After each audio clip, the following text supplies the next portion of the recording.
श्रीमद् भागवत गीता के 11वें अध्याय के श्लोक नंबर 41 से मैं अर्थ पढ़ूंगी। कृपया आप लोग ध्यानपूर्वक सुनेंगे।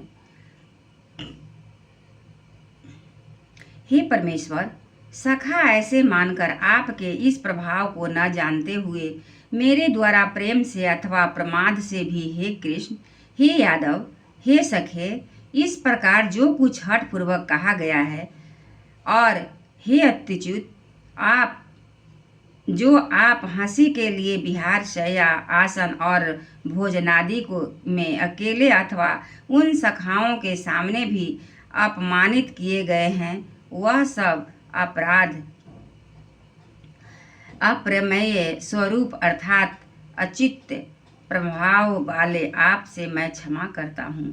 हे विश्वेश्वर, आप इस चराचर जगत के पिता और गुरु से भी बड़े गुरु एवं अति पूजनीय हैं।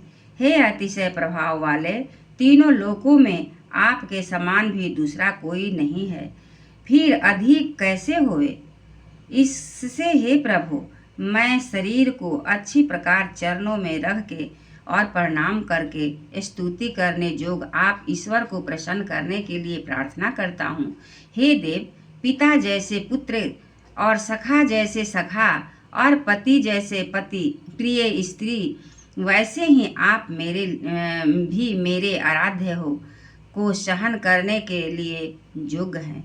हे विश्व मूर्ते, मैं पहले न देखे हुए आश्चर्य मैं आपके इस रूप को देखकर हर्षित हो रहा हूँ और मेरा मन भय से अति व्याकुल हो रहा है। इसलिए हे देव, आप उस अपने चतुर्भुज रूप को ही मेरे लिए दिखाइए। हे देवेश, हे जग निवास, प्रसन्न होइए। हे विष्णु, मैं वैसे ही आपको मुकुट धारण किए हुए तथा गदा और चक्र हाथ में लिए हुए देखना चाहता हूँ। इसलिए हे विश्वरूप, हे सहस्त्रबाहो, आप उस ही चतुर्भुज रूप से युक्त होइए। इस प्रकार अर्जुन की प्रार्थना को सुनकर श्री भगवान बोले, हे अर्जुन, अनुग्रह पूर्वक मैंने अपनी योग शक्ति के प्रभाव से यह मेरा परम तेजोमय, सबका आदि और सीमा रहित विराट रूप तेरे को दिखलाया है, जो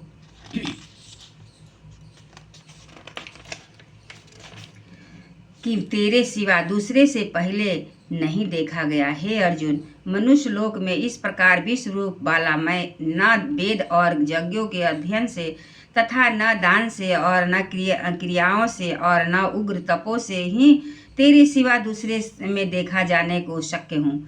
इस प्रकार के मेरे इस विकराल रूप को देखकर तेरे को व्याकुलता न होवे और मूढ़ भाव भी न होवे और भय रहित प्रीति युक्त मन वाला तू उस ही मेरे इस शंख चक्र गदा पद्म सहित चतुर्भुज रूप को फिर देख।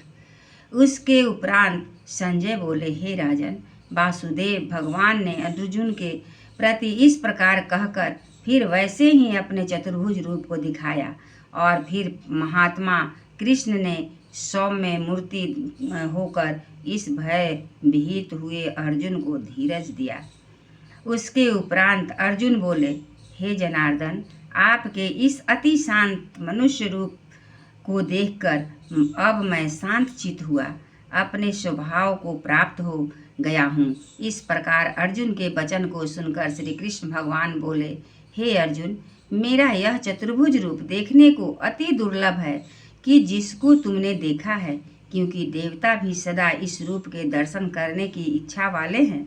हे अर्जुन, न वेदों से, न तप से, न दान से, न यज्ञ से इस प्रकार चतुर्भुज रूप वाला मैं देखा जाने को शक्य हूँ कि जैसे मेरे को तुमने देखा है। परंतु हे श्रेष्ठ तप वाले अर्जुन, अनन्य भक्ति करके तो इस प्रकार चतुर्भुज रूप वाला मैं प्रत्यक्ष देखने के लिए और तत्व से जानने के लिए तथा प्रवेश करने के लिए अर्थात एक ही भाव से प्राप्त होने के लिए भी शक्य हूँ। हे अर्जुन, जो पुरुष केवल मेरे ही लिए सब कुछ मेरा समझता हुआ जग, दान और तप आदि संपूर्ण कर्तव्य कर्मों को करने वाला है और मेरे परायण है, अर्थात मेरे को परम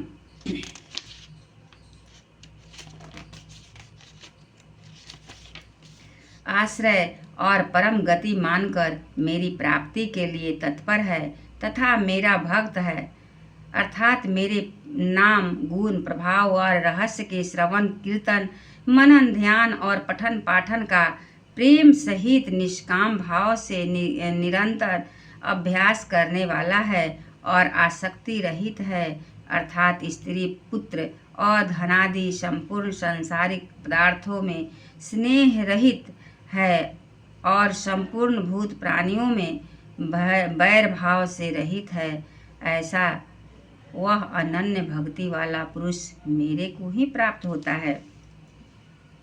इति श्रीमद्भागवत गीता रूपी उपनिषद एवं ब्रह्म विद्या तथा योग शास्त्र विषयक श्री कृष्ण अर्जुन और अर्जुन के संवाद में विश्व रूप दर्शन योग नामक 11वां अध्याय समाप्त।